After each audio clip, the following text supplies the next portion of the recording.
Halo. Hai. Assalamualaikum warahmatullahi wabarakatuh.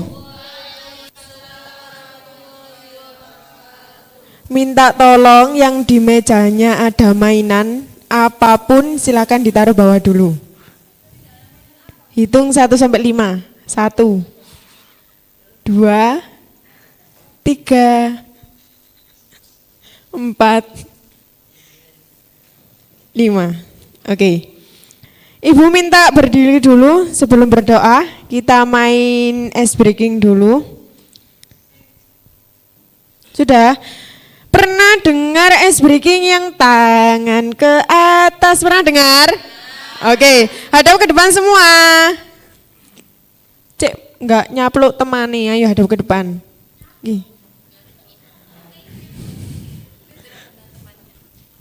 Coba Mbak Dinda maju ke depan untuk mencontohkan teman-temannya.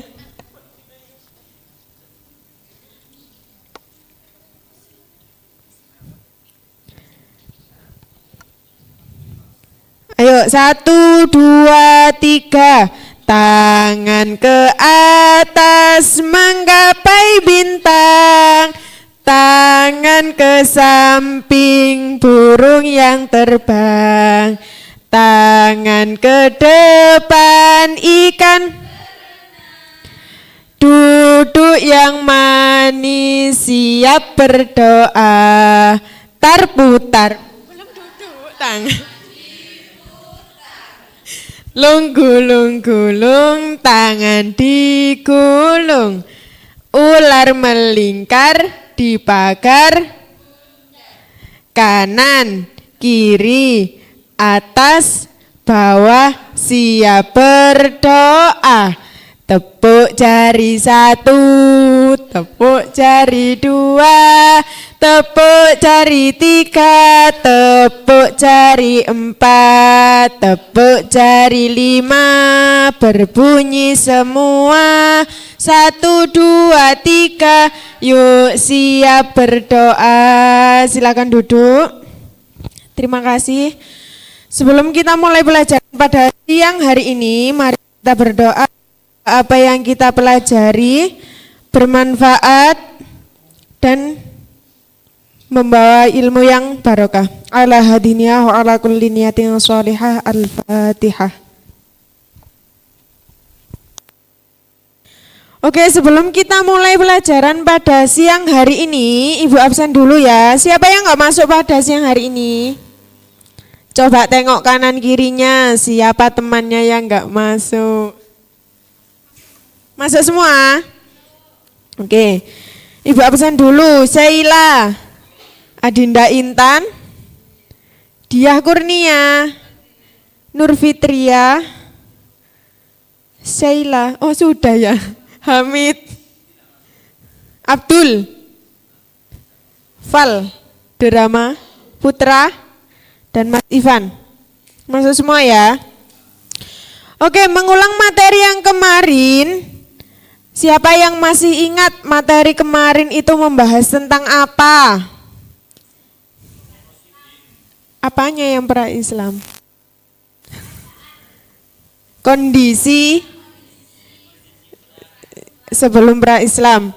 Oke, materi kemarin itu membahas tentang kondisi Islam sebelum masuknya kondisi Mekah sebelum adanya agama Islam, yang di situ membahas tentang kondisi ekonominya, sosial, budayanya gimana. Dan sekarang kita membahas tentang strategi dakwah Rasulullah periode Mekah. Lanjut. Oke, memahami periode dakwah Mekah. Kelihatan mboten? Iya, Ibu juga enggak kelihatan.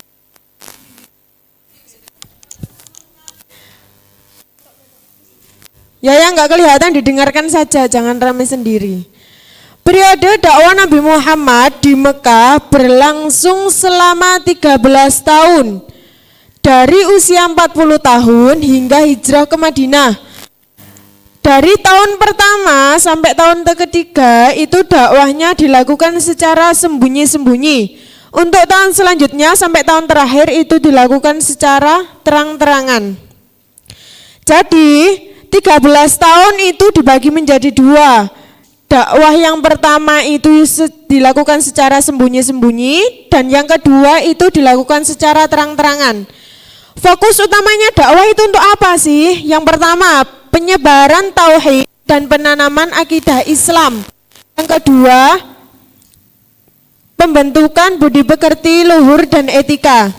Kalau fokusnya terhadap penyebaran tauhid, terus tujuannya untuk apa? Tujuannya untuk pembinaan umat, meletakkan fondasi yang kokoh, membentuk komunitas, penguatan moral dan etika menghadapi tantangan.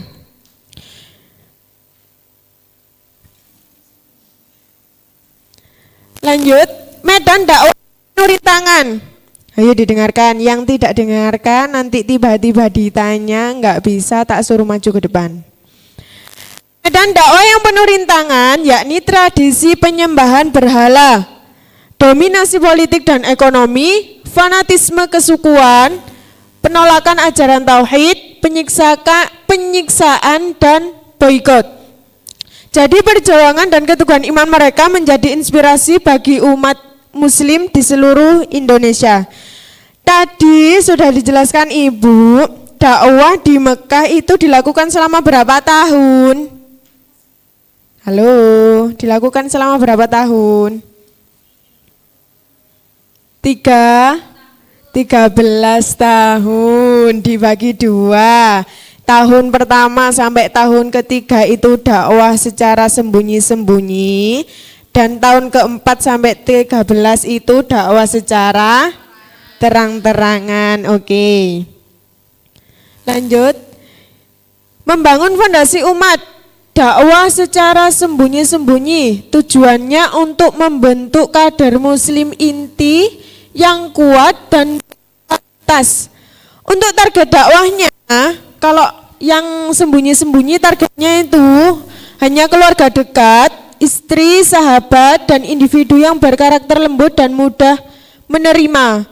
Jadi bukan untuk seluruh penduduk Mekah yang dakwah secara sembunyi-sembunyi. Lanjut. Nah, yang dakwah terbuka itu dilakukan 3 tahun pertama itu dilakukan secara sembunyi-sembunyi dulu, dan tahun keempat kenabian mulai perintah dakwah terbuka. Dampaknya penolakan keras kaum Quraisy, yakni takni dari nenek moyang dan tradisi, takut kehilangan status sosial dan kekuasaan, ancaman ekonomi, dan tidak percaya konsep Islam. Dari penjelasan yang sudah Ibu jelaskan tadi, ada 3 pertanyaan yang bisa jawab nanti dapat hadiah.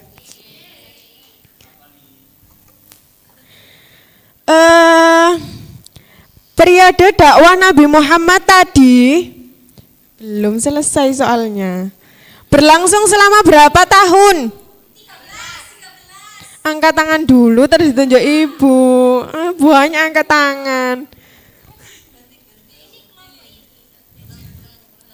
Ganti. Ya wes, gak jadi ganti. Hadiahnya nanti diambil di Mbak Dinda ya. Bisa milih wes, bisa milih. Terus soal yang kedua, periode dakwah itu dilakukan berapa tahap? Yang sudah jawab gak boleh jawab. Berapa?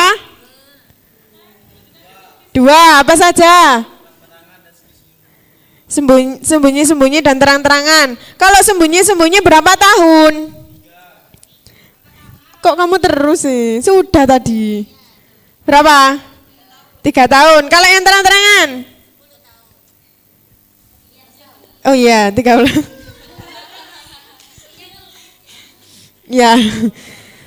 Terus sekarang Ibu bagi menjadi 2 kelompok. Kelompok kanan dan kelompok kiri. Mbak Sela sama Mbak Ulil ikut kelompok kanan. Yang kelompok kiri mulai dari Mbak Ika sama Mbak Alfi. 1 soal buat 2 kelompok. Soalnya sama, tapi jawabannya nggak boleh beda. Nggak boleh sama. Maaf. Tolong didengarkan soalnya. Jelaskan mengapa dakwah Rasulullah periode Mekah dilakukan secara sembunyi-sembunyi. Jelaskan mengapa dakwah Rasulullah dilakukan secara sembunyi-sembunyi pada periode Mekah dan apa hikmah dari strategi tersebut. Sebutkan alasannya 3 dan hikmahnya 3. Kelompok kanan dan kelompok kiri nggak boleh sama jawabannya. Ibu kasih waktu 2 menit. Ya, perwakilan. Nanti yang mewakili itu dapat hadiah lagi.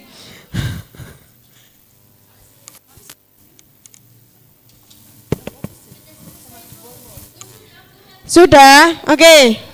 Yang kelompok kanan siapa yang mau mewakili? Oke, silakan. Alasan dakwah dilakukan secara sembunyi-sembunyi. 1. Untuk melindungi para sahabat yang baru masuk Islam agar tidak langsung menghadapi kekerasan dan dari kaum Quraisy. 2. Jumlah pemeluk Islam masih sedikit dan belum memiliki kekuatan politik maupun sosial. 3. Menghindari penolakan besar-besaran yang bisa menghambat penyebaran ajaran Islam. Lalu hikmah dari strategi dakwah sembunyi-sembunyi. Yang pertama, terbentuk kelompok pertama umat Islam yang kuat, iman, loyal, dan berakhlakul karimah. Yang kedua, umat Islam menjadi terlatih dalam kesabaran dan keteguhan iman. Yang ketiga, dakwah dapat berkembang secara aman dan terencana tanpa langsung mendapat tekanan besar dari kaum Quraisy. Oke, pinter. Nanti hadiahnya bisa diambil di Mbak Dinda ya. Oke, terima kasih. Beri tepuk tangan untuk kelompok 1 kanan. Selanjutnya kelompok kiri, siapa yang mau mewakili? Oke, Mbak Ratna silakan.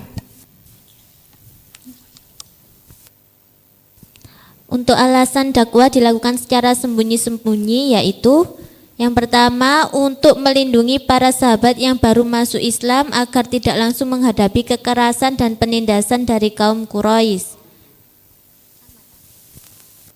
Yang kedua, membentuk fondasi akidah yang kokoh sebelum menghadapi tekanan yang lebih berat. Yang ketiga, menyusun strategi dan kaderisasi dakwah secara terencana, salah satunya melalui pembinaan di rumah Arkam bin Abi Arkam. Kemudian hikmah dari strategi dakwah sembunyi-sembunyi yaitu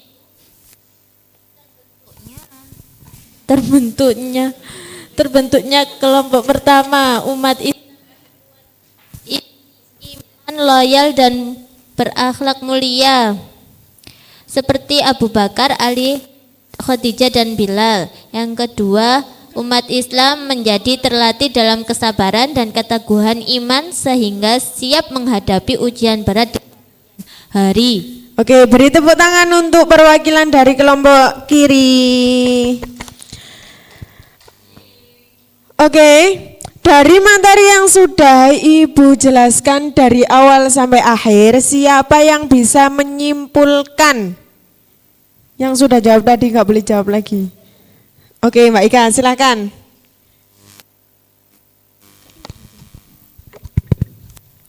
Kesimpulannya, dakwah sembunyi-sembunyi dipilih karena kondisi sosial politik yang tidak memungkinkan dakwah terbuka. Dan hikmahnya adalah terbentuknya fondasi umat Islam yang kuat dan akidah dan siap menghadapi tantangan besar di kemudian hari. Oke, kesimpulannya sudah dibacakan oleh temannya. Jadi dakwah itu dibagi menjadi 2, secara sembunyi-sembunyi dan terang-terangan. Kalau sembunyi-sembunyi berapa tahun? 3. Kalau terang-terangan 10. Saya kira sudah paham semuanya.